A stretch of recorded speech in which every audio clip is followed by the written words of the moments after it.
Mes frères, mes sœurs, nous célébrons la fête de Saint Matthieu, apôtre et évangéliste. Dans l'évangile d'aujourd'hui, Saint Matthieu nous présente l'histoire de sa vocation. Un fonctionnaire malhonnête va devenir un missionnaire honnête. Un appel inattendu. Saint Luc raconte également cette histoire. On peut diviser ce récit en 4 parties.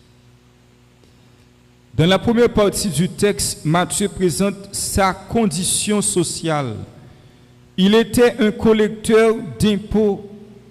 Il ramasse les taxes pour l'administration romaine.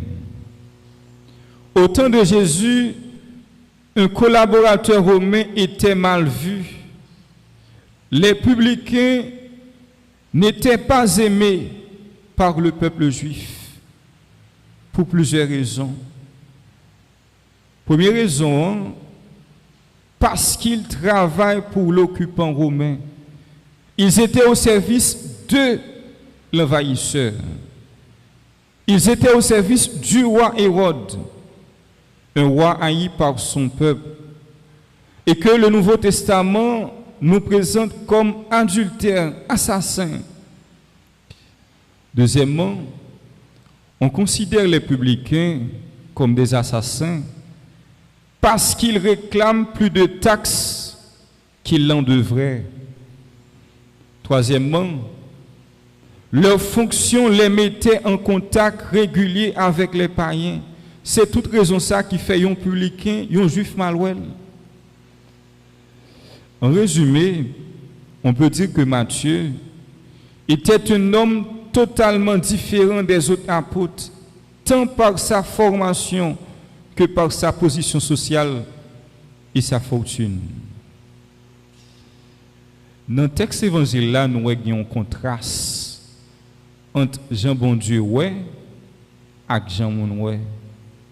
Si pharisiens yo ouais dans Matthieu, dans Lévi, ils ont méprisé, ils ont infréquentable, Jésus ouais dans Matthieu, ils ont apôtre, ils ont disciple, ils ont partisan. Dans le texte évangile là, c'est Matthieu dit nous, Jésus voit. Le Seigneur est un Dieu qui voit. Bon Dieu non, pas un bon Dieu aveugle. Dans le texte et dans le texte évangile, la traduction qui utilisait le verbe remarquer. Fonctionne mieux nous chaque dans la célébration. Je nous frère nous remarque nous porter souffrir avec nous.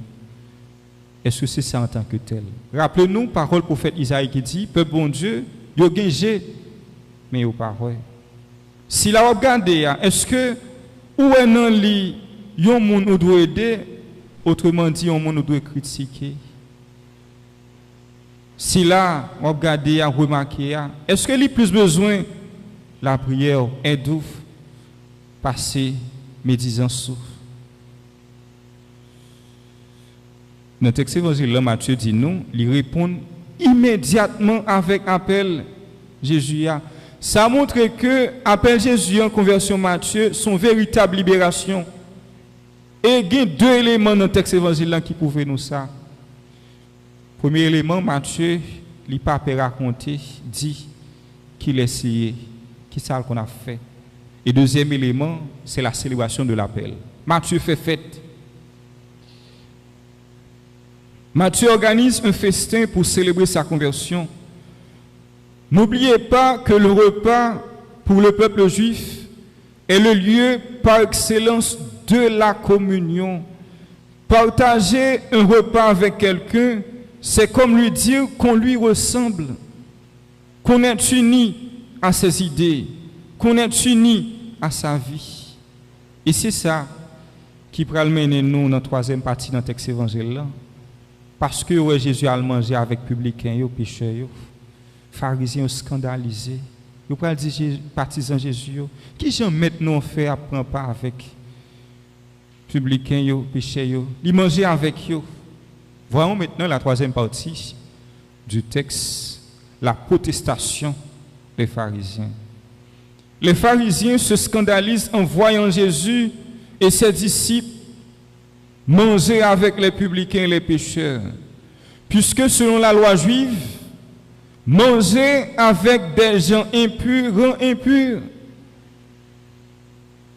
Franck, ce mieux dans la vie nous commune, est-ce que nous consentons parfois des gens qui pas digne pour nous prendre part avec eux, qui pas digne pour nous inviter au lac à nous.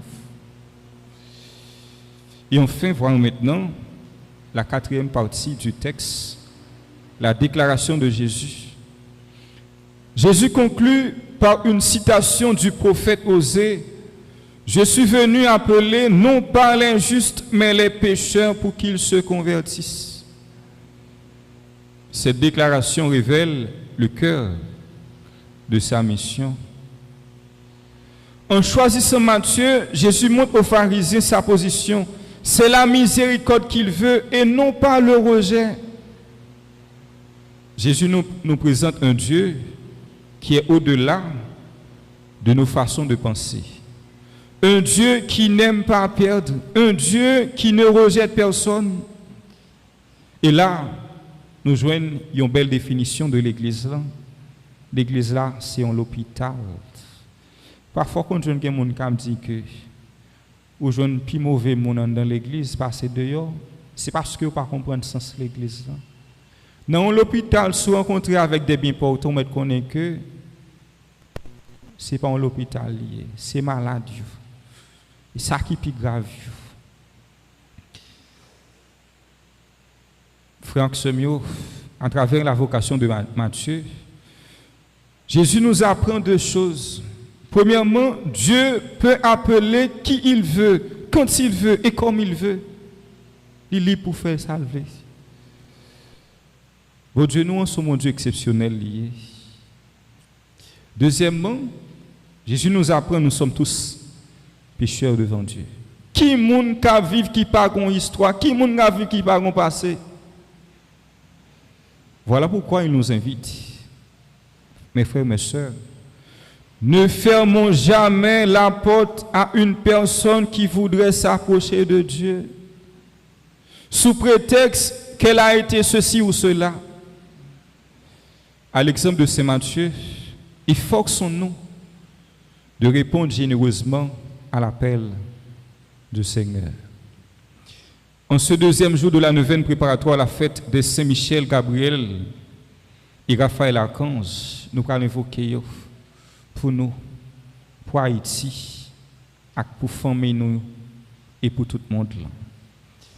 Saint-Michel Archange, de votre lumière, éclairez-nous. Saint-Michel Archange, de vos ailes, protège-nous.